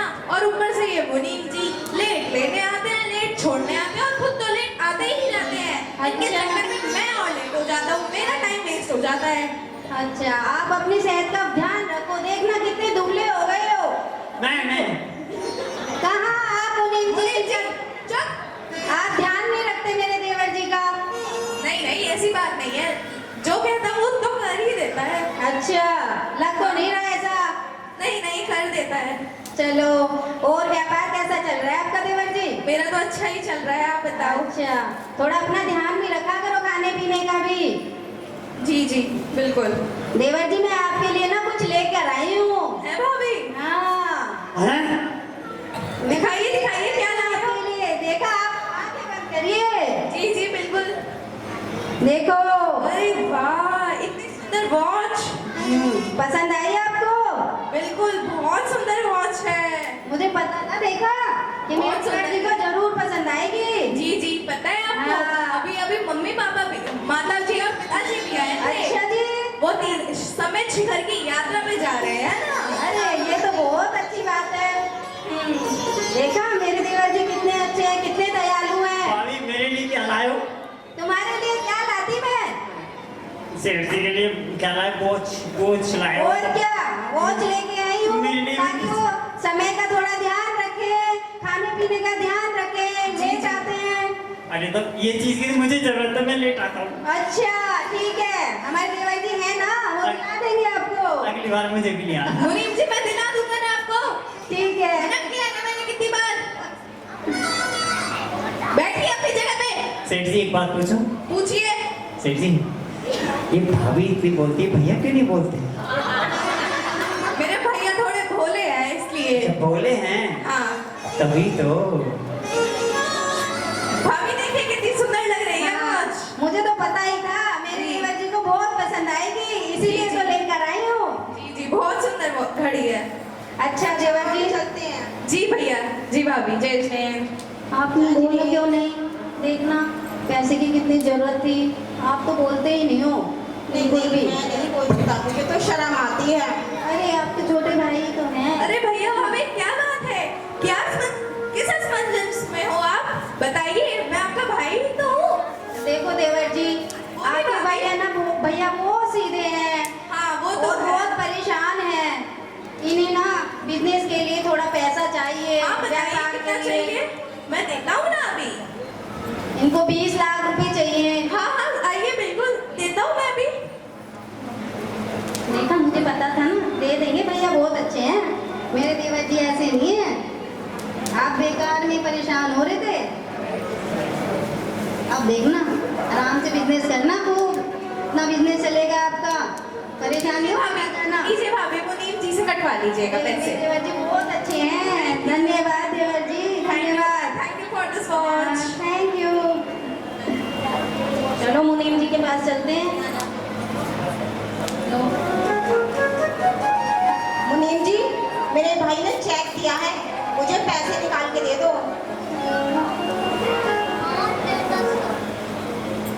20 लाख। अरे अरे, ये क्या हो गया? ये क्या हो गया इनको? अरे, 20 लाख देके मुनीम जी, चक्कर खा गई ये तो। आपको कितनी बार कहा है मजाक मत कीजिएगा, जितना काम बोले हैं उतना कीजिए। सेठ जी क्यों बर्बाद हो रहे हो? सेठ जी क्यों बर्बाद हो रहे हो? इसे बर्बाद होना नहीं कहते, अपनी। आप क्यों भैया की परेशानी को और बढ़ा रहे हो? जल्दी से पैसे दीजिए। सही है, कोई बात। हाँ, व्यापार के लिए चाहिए हमें। हाँ, मुझे पता है कौन सा व्यापार का। और क्या? मैं अपने भाई की मदद ही तो कर रहा हूँ। हाँ हाँ सेठ इसमें जी। लूटने वाली क्या बात है? सेठ जी मैं दे रहा हूँ, मेरा क्या जा रहा है? ये वो ले मुनीम जाओ। बहुत बोलता है, ये मुनीम बहुत बोलता हाँ, है। 20 ये भड़काता है भैया को तुम्हारे। 20 करोड़ ले जाओ मेरी तरफ से, मेरा क्या जा रहा है? उनका सेठ जी का भाई जा रहा है। है, मेरा कुछ जा रहा है क्या? कुछ नहीं जा रहा। अच्छा, आप जल्दी दीजिए, लेट हो रहे हैं।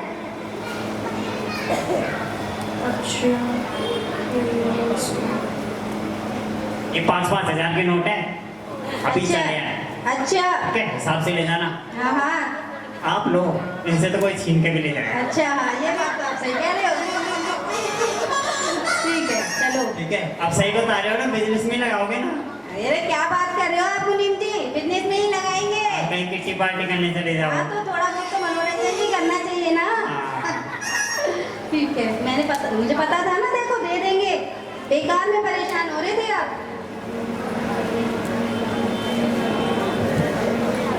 मुनीम जी याद है ना, सबसे पैसे लेके आ रहे हैं। सेठ जी अब तीसरी बार कह रहे हो आज बात को। हाँ तो शाम को 7 बजे से पहले ला देना, मुझे घर भी जाना होता है, आपके चक्कर में मैं हमेशा लेट होता हूँ।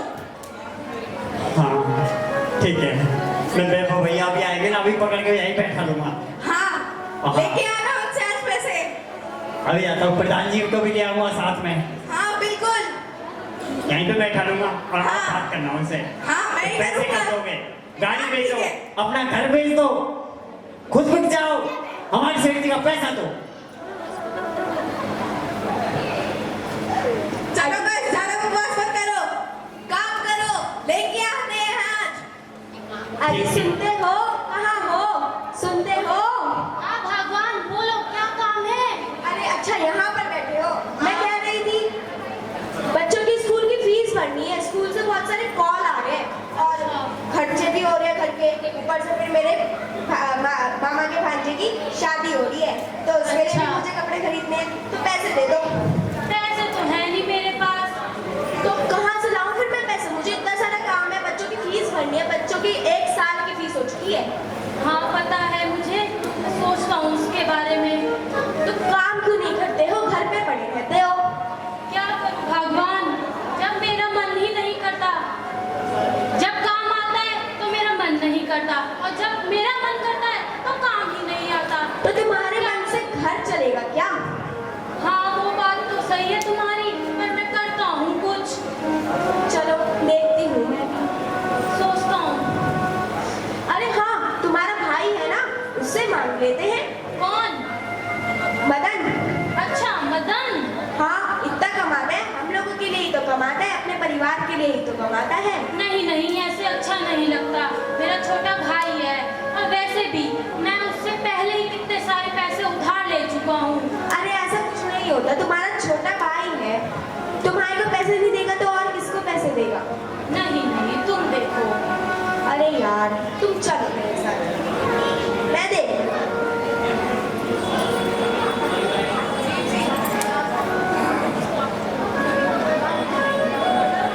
चलो मैं सोच रही हूँ, आते जाते में मतलब रास्ते में ही थोड़े से उसके लिए गिफ्ट खरीद लेंगे।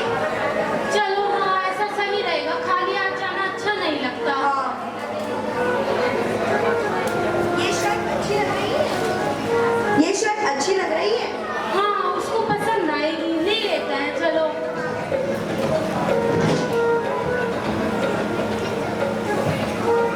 ट्रिंग ट्रंग ट्रिंग ट्रंग।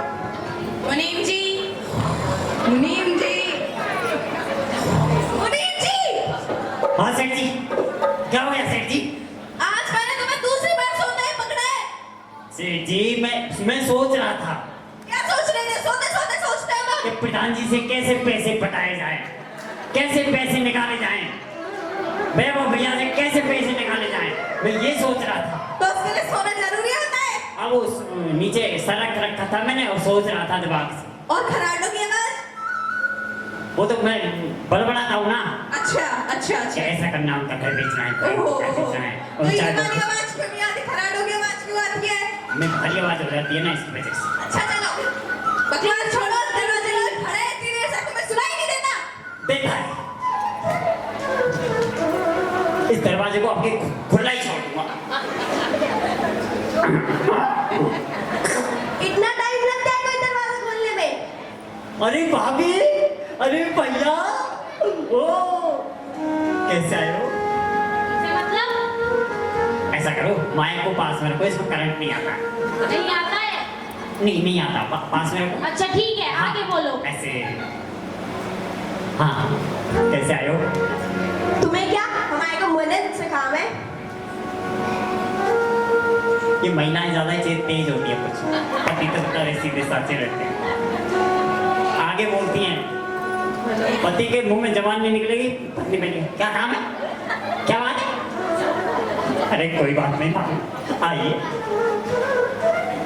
मुनीम जी कौन है? और आपके भैया भाभी आए? कौन से वाले, छोटे वाले? हाँ वही, उनका तो काम ही है, एक आता है एक जाता है, आप दे दिए जाए। जबान संभाल के बात करो मुनीम जी। ठीक है सर। मुंह पे उंगली हाँ रखो। क्या? मुंह पे उंगली।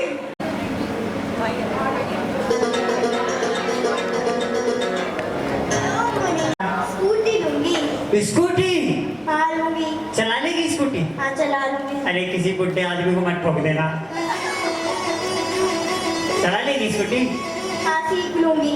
अच्छा तो ऐसा कर, कुछ वो लेके आ, कोई बैलगाड़ी या कुछ, कोई मोटरसाइकिल कुछ ऐसा लेके आ। तेरे पे तो चलेंगे नहीं 1 लाख रुपए। कैसे ले जाएगी, सर पे रख के? चुपचाप से पैसे दो, मेरे भाई के पैसे, तुम्हारे पैसे नहीं है। अरे हाँ दे रहा हूँ। इतनी दादागिरी क्यों कर रहे हो? भाई पैसे वाला है, दादागिरी ये करते हैं। ये 1 लाख रुपए। स्कूटी लेना? स्कूटी ही लूंगी। हाँ। सभी अपना अपना काम बना के चले जाते हैं। तभी उनका एक छोटा भाई होता है, वो कॉलेज में बहुत टफर होता है, आतंकवादी, वो आता है। अरे मुनीम, कौन है भाई? जल्दी बोल, मेरे भाई की तरह ज्यादा बकवास मत कर। हाँ? कैसे दादागिरी कर रहा है? बोला ना मुंह मत चला, ज्यादा सीधा बोल मेरा भाई की तरह। कौन है तू भाई? मेरे को नहीं जानता, पूरा उस्मानपुर मेरे को जानता, तू नहीं जानता। अरे दादा, मैं नहीं जानता तुझे। ज्यादा बकवास नहीं करने का, सीधा बोल मेरा भाई की तरह। ओह, मेरे सेठ जी तो ऐसे नहीं, ये भाई कहाँ से आया है ऐसा? ज्यादा मुंह चलाया ना तो यही तेरा फील्डिंग सेट कर देगा। अरे नहीं, मेरा फील्डिंग सेट मत करो, मैं पहले फील्डिंग पे ही हूँ। वो बैठे हुए आपके भैया, ये तो कोई डॉन लगता है। हेलो भैया, कैसे हो? अरे मैं तो बिल्कुल ठीक हूँ। बता आज कैसे आना हुआ? बस भाई ऐसे आपसे मिलने का मन था इसलिए आ गया। हाँ बहुत बढ़िया किया, आजा बैठ। बता क्या मंगाऊँ, चाय कॉफी? बोल। नहीं भाई कुछ नहीं, बस एक बात करनी थी आपसे। बोल क्या बात करनी थी? भाई वो मैं कॉलेज जाता हूँ तो मेरे पास कोई अच्छी बाइक नहीं है, मेरे को एक बाइक लेनी थी। अच्छा, स्पोर्ट्स बाइक या फिर नॉर्मल? भाई स्पोर्ट्स बाइक लेने का बोल रहा हूँ। ओके, ये ढंग से बात किया कर, बड़े भाई से बात कर रहा है। हाँ ठीक है। बता कितने वाली चाहिए? भाई 2 लाख रुपए लगेगा। 2 लाख में आ जाएगी ना? हाँ जी। फिर बाद में मत मांगियो। हाँ ठीक है। ओके।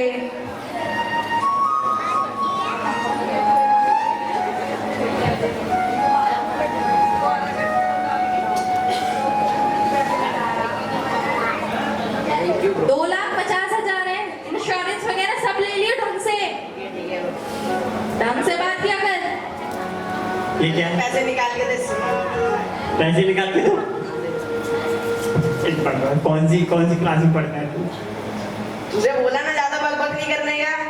देता हूँ भाई, कोई डॉन की क्लास में पढ़ता है। तुझसे पूछा किसी ने? अरे नहीं मुझसे किसी ने ये ज्यादा बकबक नहीं करना भाई, तुझसे ज्यादा। सेठ जी बोलो। ये तुम्हारे भाई है? हाँ सच बता रहे हो? हाँ सच ही बोलूंगा ना, मैं कभी झूठ बोलता हूँ? सेठ जी वो तो ऐसे ही पूछ लिया मैंने। ढंग की बातें किया करो। ठीक है सेठ जी, ठीक है सेठ जी, अब मैं बोलो। जाता हूँ, उनसे पैसे लाता हूँ प्रधान जी से, हाँ, क्या हो, जल्दी से जाओ। है ना? उनसे हाँ, जाओ। प्रधान जी से पैसे लाता हूँ। हाँ 1-1 रुपए का हिसाब रखना, 1-1 रुपए का। सेठ जी 1-1 रुपया तो भूल गया तो तुम्हें नौकरी से निकाल दूंगा। नहीं, फिर तो नहीं भूलूंगा। हाँ चलो लिख लो, जाओ मंत्री जी से सबसे लेके आना पैसे। ठीक है मंत्री जी, प्रधान जी, भैया मैं आ रहा हूँ, पैसा तैयार रखो, अभी आ रहा हूँ मैं। हाँ जल्दी जाओ, ड्रामा कम किया करो। हाँ अगर जाओ। नहीं माने तो मैं चेक लगा दूंगा। हाँ ठीक है, पुलिस पैसे बस पटाएगी हाँ इससे। हाँ सही बात कह रहे हो। जाओ 1-1 रुपए का हिसाब रखना, 1-1 रुपए का। हाँ 1-1 रुपये का रखूंगा। हाँ चलो जाओ जाओ। ठीक है। ठीक है ठीक है।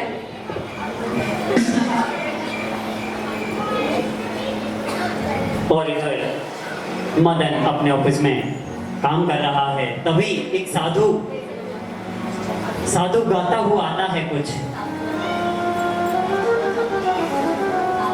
ओ मतलब का संसार सब धोखा है, किससे करता प्यार ये सब धोखा है, मतलब का संसार ये सब धोखा है, किससे करता प्यार ये सब धोखा है।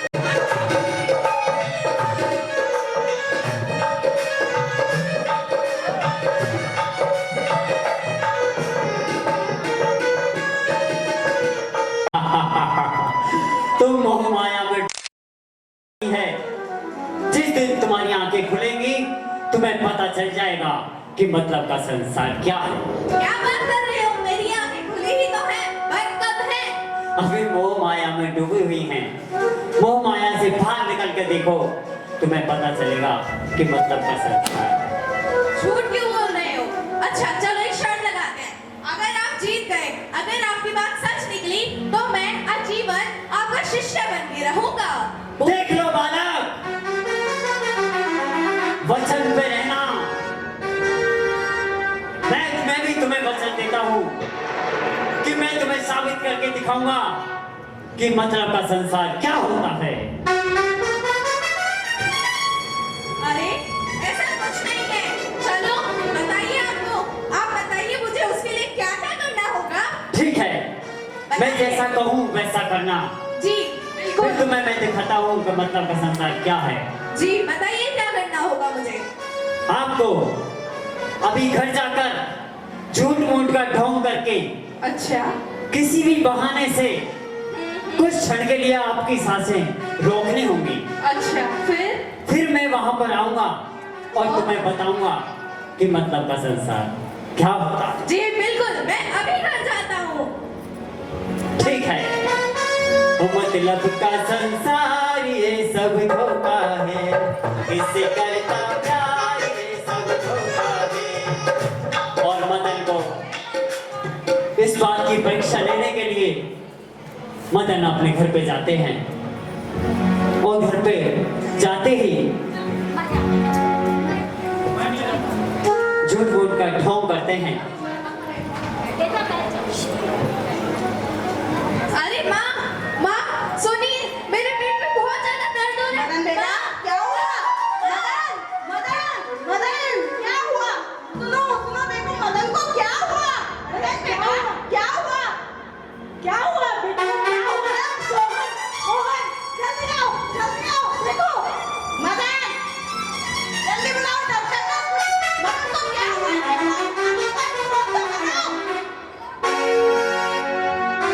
हेलो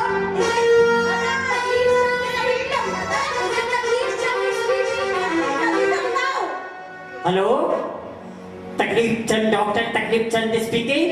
अरे जल्दी आओ मेरे घर में मेरे देवर की तबीयत खराब हो चुकी है, जल्दी आओ। हाँ जी, अभी किसकी? मदन की?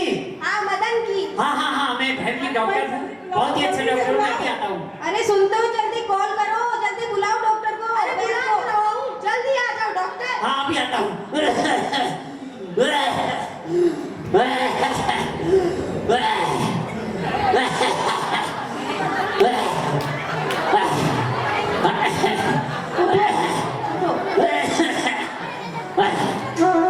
मदन भैया क्या हुआ?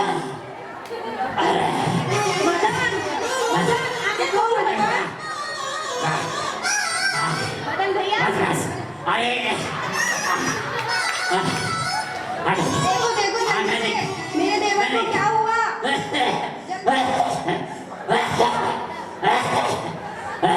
मैं अभी देखता हूँ। मदन, ये मदन है? आप पिताजी हो? हाँ मैं पिताजी हूँ। हाँ, इनका हाथ- क्या तुम इसे देखो। हाँ, इनका हाथ पकड़ो। अरे कैसा बैग लेकर आए हैं? अरे चुप करो, इनका हाथ पकड़ो।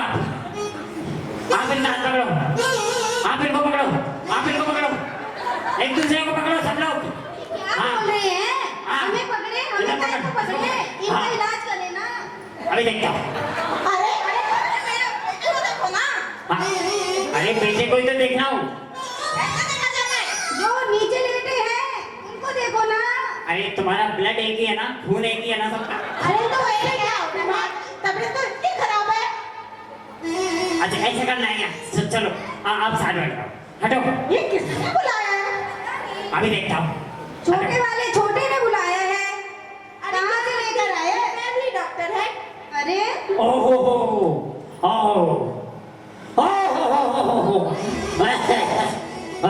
क्या हुआ है इसको? अरे कंपाउंड, अरे गोली लेके आना। ये तो मुझे खुद ही ठीक नहीं लगता। ये इनको क्या ठीक करेगा? अरे पता ओ, नहीं। पता नहीं कैसे कैसे डॉक्टर पाल रखे हैं। पालक के फिर वही बात आ गई। तब पानी लेके आओ, अभी ठीक करता हूँ। जल्दी ठीक करो। अभी ठीक करता हूँ। अभी दवाई मंगा ली ना मैंने, अभी ठीक करता हूँ। ये क्या खुद खाना? ये तो खुद खाना बना। अरे तो पहले डॉक्टर सही रहेगा तभी तो मरीज को ठीक करेगा। मरीज को देखना है, अपना खाना है। अरे अब मैं ही मर गया तो इसका इलाज कौन करेगा? ये कौन लाएगा? डॉक्टर को कौन सा डॉक्टर उठाया? ये छोटी ने बुलाया है, पता नहीं कहाँ से बुलाया है। हाँ चुप रहो, अब मैं देखता हूँ। ओहो, इधर इधर, हाँ ये पकड़, ऐसे पकड़। ये किसका इंजेक्शन है?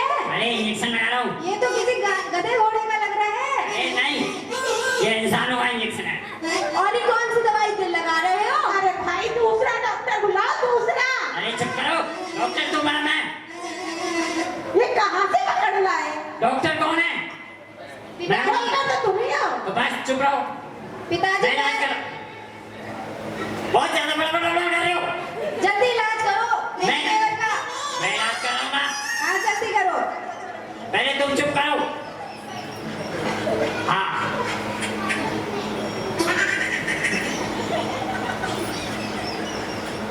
हाँ ठीक है। अरे पकड़ इसको।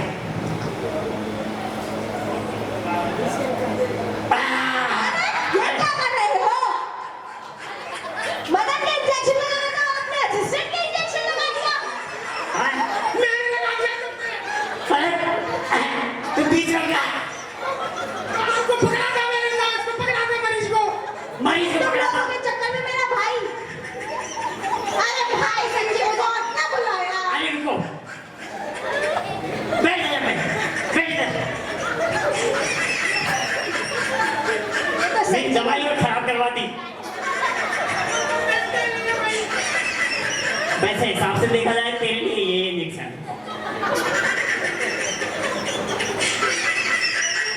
हाँ कर रहा हूँ। अरे जल्दी करो, इतनी देर में तो। अरे चुप करो भाई, इलाज करने दो, मैं नहीं करने दो मैं। कौन सा डॉक्टर बुलाया? अरे अरे मेरी भीड़ में ये डॉक्टर आया। अरे चुप करो भाई,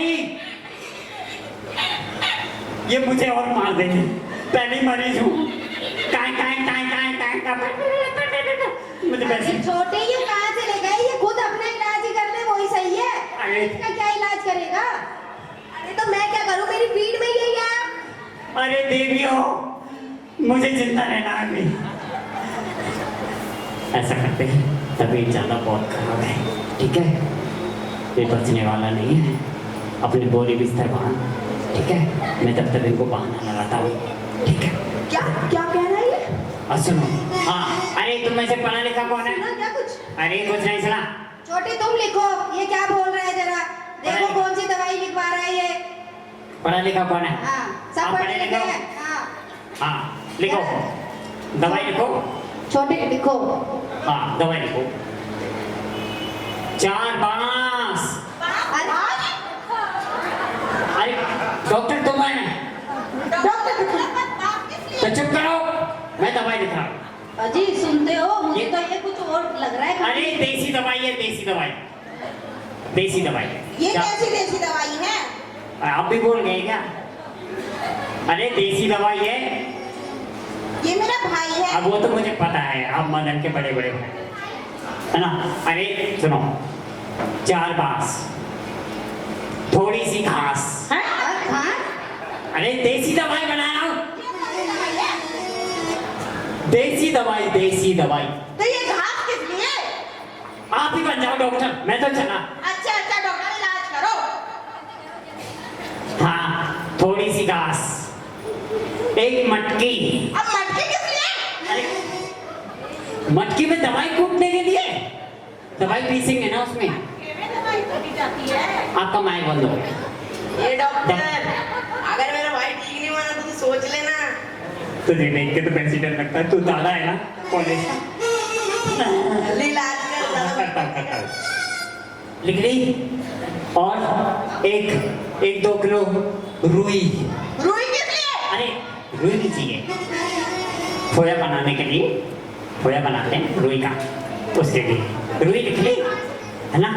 ये तो सामग्री है, ठीक है, मतलब दवाई है। और एक मंत्र और बोलना पड़ेगा आपको। मंत्र? हाँ। कैसा मंत्र? वो मैं बता रहा हूँ। अरे यार सुन, देखो क्या मंत्र बोल रहा है ये। हाँ, सब सुन लो जरा ध्यान से। एक मंत्र और बोलना है सबको, है ना। ठीक देखो है, ये पकड़। जल्दी हाँ, सुन लो भाई। मंत्र बोलना है ना, मंत्र बोलना है राम नाम सत्य।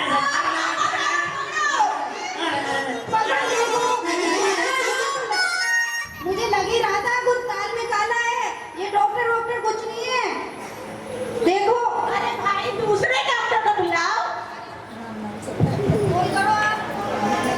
अरे कोई इलाज करा लो हमसे, फीस नहीं हम लेते हैं, एक खुराक दवा की खातिर मुर्दा जिंदा करते हैं, एक खुराक दवा की खातिर मुर्दा जिंदा करते हैं, कोई इलाज करा लो हमसे, फीस नहीं हम लेते हैं, एक खुराक दवा की खातिर मुर्दा जिंदा करते हैं, एक खुराक दवा की खातिर मुर्दा जिंदा करते हैं। अरे सोहन, देखना बाहर कौन है? आप जाइए देखिए कौन आया है बाहर। बाबा, आप कौन हैं? मैं एक वैद्य हूँ, या ऋषि समझ ले, मुनि समझ ले, साधु समझ ले। मैं आपको वेशभूषा से कौन लग रहा हूँ? अच्छा, बाबा, मेरे भाई की तबीयत बहुत खराब है, आप जल्दी से देखिए ना। क्या हुआ है तुम्हारे भाई को? बाबा, वो घर आया था ऑफिस से, उसके पेट में बहुत तेज दर्द हो रहा था और वो गिर गया। उसको देखिए ना एक बार। अच्छा, क्यों नहीं, चलो हम देखते हैं। आइए बाबा, आइए। अभी देखते हैं। बाबा देखिए मेरे बेटे को क्या हुआ है। अभी देखता हूँ, सब धीरे रखें, अभी देखता हूँ। तभी साधु उनके हाथ को देखते हैं। ओहो हो, बहुत ही गंभीर समस्या है, इसका उपाय तो है पर बहुत कठिन है। क्या तुम सब कर पाओगे? हाँ बिल्कुल करेंगे, आप बताइए। देख लो, बहुत कठिन है। नहीं हम कर लेंगे, आप बोलिए बस। ठीक है, मैं इसके लिए दवाई बनाता हूँ। ठीक है। और साधु दवाई बनाते हैं, दवाई बना के तैयार हो जाती है। फिर कहते हैं, ये देखो, इसमें मैंने दवाई बना दी है, परंतु इसको जो पिएगा वो तो मर जाएगा और तुम्हारा पुत्र मदन जीवित हो जाएगा। ये कैसी दवाई है? ये कौन पिएगा? अब बताइए, आप में से कौन पीना चाहेगा इसे? मैं? आप पिताजी कौन है? आप पिताजी हो, आप पी लीजिए। ना बाबा ना, मेरा एक पुत्र नहीं, मेरा चार पुत्र हैं। एक चला भी गया तो 3 में तो मेरे को ध्यान रखेंगे ना, और अपने तो खिलाई देंगे। अच्छा, आप तो इनकी माँ हो, आप पी लो। नहीं नहीं नहीं, मैं नहीं पी सकती, इनका ख्याल कौन रखेगा? फिर मैं चली जाऊंगी तो। अच्छा, आप इनके बड़े भाई हो, हाँ जी। तो आप पी लीजिए। नहीं नहीं, मैं नहीं पी सकता। अच्छा, आप इनकी बड़ी भाभी हो, हाँ जी आप तो इनसे बहुत अरे प्यार करते हैं। नहीं, मेरे बच्चों का ख्याल कौन रखेगा? छोटे छोटे बच्चे हैं, कौन परवरिश करेगा उनकी? मैं नहीं पी सकती। अच्छा, मंझले भाई, आप पी लीजिए। नहीं, मैं नहीं पी सकता,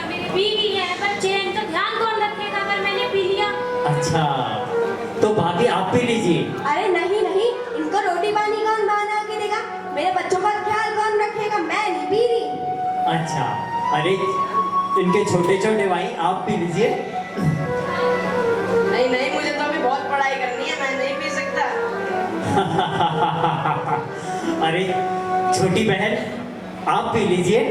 नहीं नहीं, मुझे तो अभी पढ़ाई करनी है, शादी भी करनी है, अभी तो मेरी पूरी लाइफ बची है, मैं नहीं पी सकती।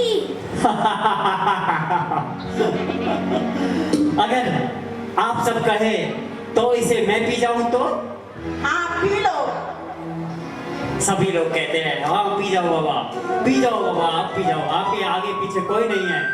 तो साधु उस दवाई को पी जाता है, फिर मदन से कहता है, मदन उठ, देख। इसे कहते हैं मतलब का संसार, जिसे तू कहता था कि सब मेरे पे जान न्यौछावर करते हैं। अरे मदन, मदन ठीक हो क्या? मेरा बेटा ठीक है। और मदन सबसे गुस्सा हो जाता है, बहुत क्रोध आता है। दूर रहिए मेरे से।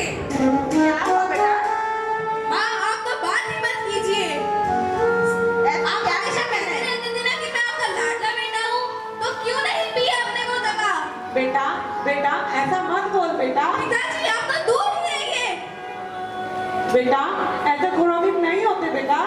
प्लीज आप लोग मेरे से दूर रहिए, मुझे किसी से बात नहीं करनी। साधु जी आप बिल्कुल सही कहते थे, ये संसार छठ भरपूर है, इस दुनिया में कोई भी अपना नहीं है। देखा, अब तुम्हें दिखाई दिया किसे कहते हैं मतलब का संसार? इसे कहते हैं मतलब का संसार। जी बाबा आप बिल्कुल सही कह रहे हैं। अब मैं मेरा सारे पैसा मोह माया सबको छोड़कर आपका शिष्य बनना चाहता हूँ साधु जी। ठीक है, तुम अपने वचन पे कायम हो तो मैं भी अपने वचन पे कायम हूँ। आओ मेरे परम शिष्य, आज से तुम मेरे परम शिष्य हो, आओ मेरे साथ। जी जी मैं आपके साथ जाने को तैयार हूँ साधु। नहीं मेरे भाई, ऐसा मत करो। आप सब रहना दीजिए। नहीं बेटा, अगर मैं आपका सगा होता तो आप वो दवाई पी लेते। तो बेटा ऐसे नहीं करते कहीं था। और मदन जाता है, सभी रोकते, माता पिता कहते हैं ओ मेरे लाल नहीं जाओ, मेरे चाल नहीं जाओ,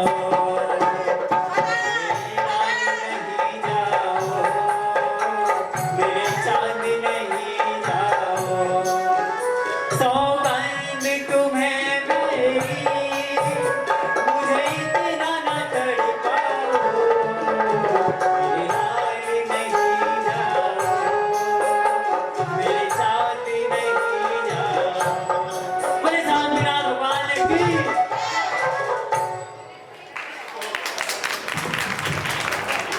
बहुत बढ़िया, बहुत सुंदर। एक बार तालियां कम थी, अपने बच्चों के लिए जोरदार तालियों से स्वागत किया जाए। जो सिक्के हैं वो हमारे वितरण किए जा रहे हैं। आदरणीय प्रधान श्री धर्मचंद जैन जी, प्रधान श्री दिगंबर जैन मंदिर उस्मानपुर।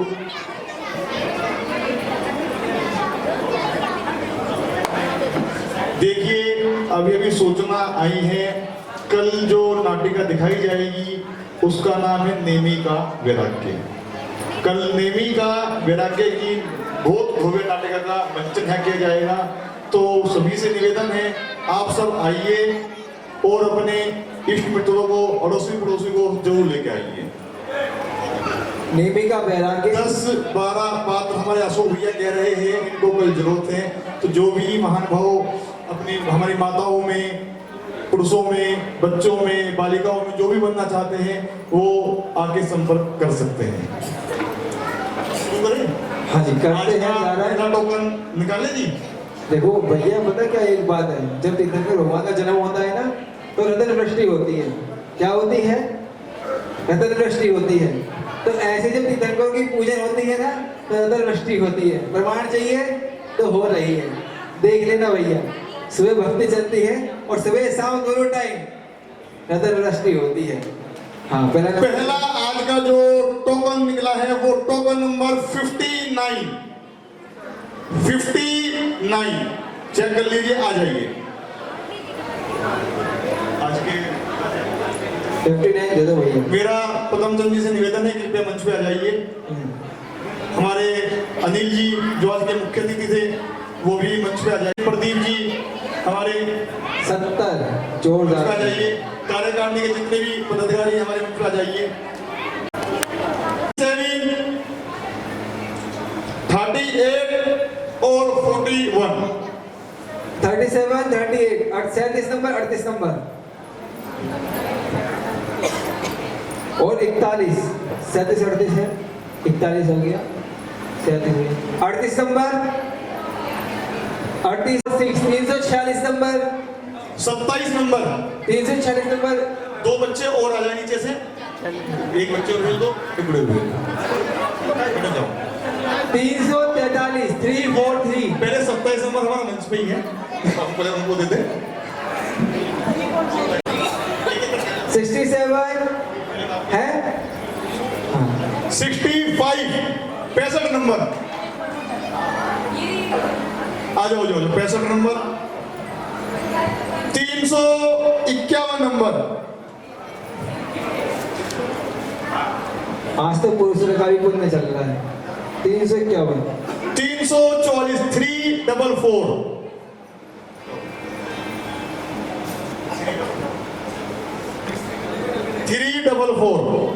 344 नंबर उपलब्ध है। नहीं 344 1 25 नंबर इसके बाद 25 नंबर 25 आ जाओ।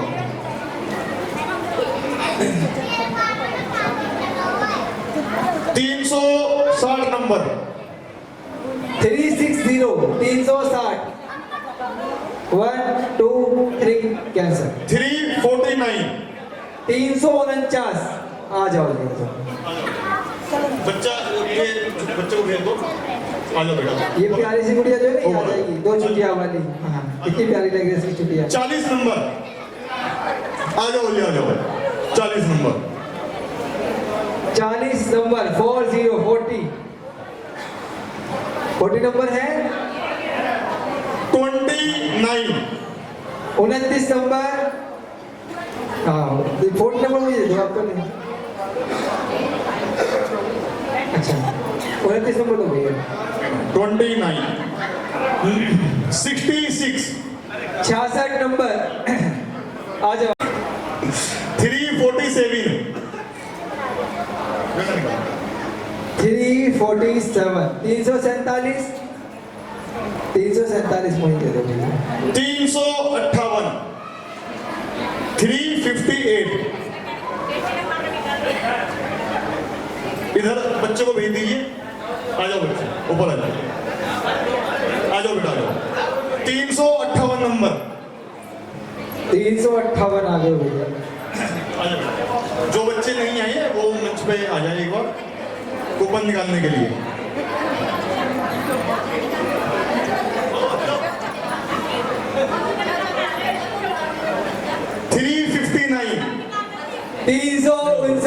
आ जाओ। बहुत है अभी, टेंशन मत लीजिए। 21 नंबर 21 नंबर 21 1 2 3 कैंसिल। 21 है यहाँ, कैंसिल कर दिया है तो भी कोई बात नहीं। 359 हो गया। 71 नंबर 71 71 नंबर ब्रह्मपुरी वालों को ही पुण्य चल ही रहा है, दवा कैसे लगेगा मुझे। 71 नंबर। वैसे ये बात तो सच है कि कोई कह रहा था उत्साह बहुत है ब्रह्मपुरी वालों के अंदर। 47 नंबर आ जाओ। अम्मा जी का नंबर निकले हैं। अम्मा जी का पुण्य कल भी चला था और आज भी चल ही रहा है। भाई बुजुर्गों की छाया में रहोगे तो फल तो पाओगे ही। 20 नंबर 20 नंबर 20 देखो मैं कह ही रहा हूँ सारे फल यहीं पड़े हैं, आप लोग पता नहीं कहाँ घूम रहे हो। 69 आ जाओ। 69 ओहो हमारे सचिन जी संत सेवा समिति भक्तामण जी ग्रुप के प्रधान। एक 69 लाओ भैया। 19 नंबर 19 आओ जाओ। 42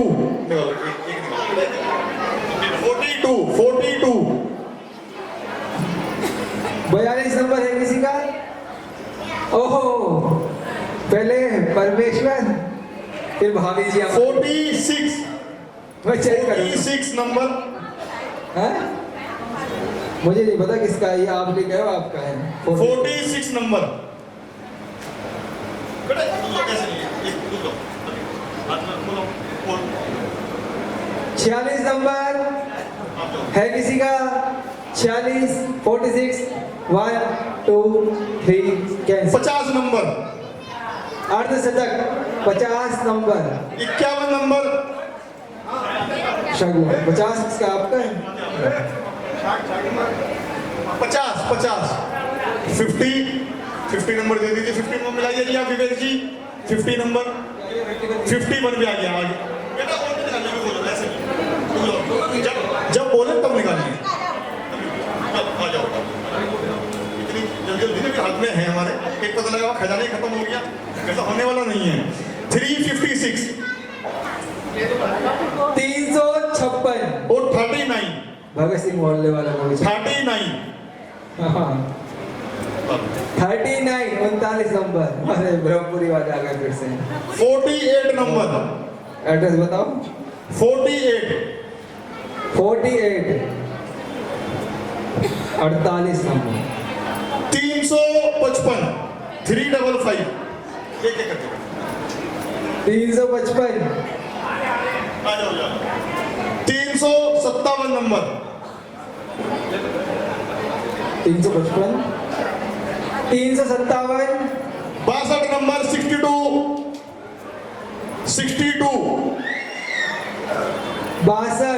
62 62 नंबर है। 1 2 3 कैसे? 61 61 नंबर। 58 नंबर। 58 नंबर। आ जाओ। 58 माता जी आ रही है।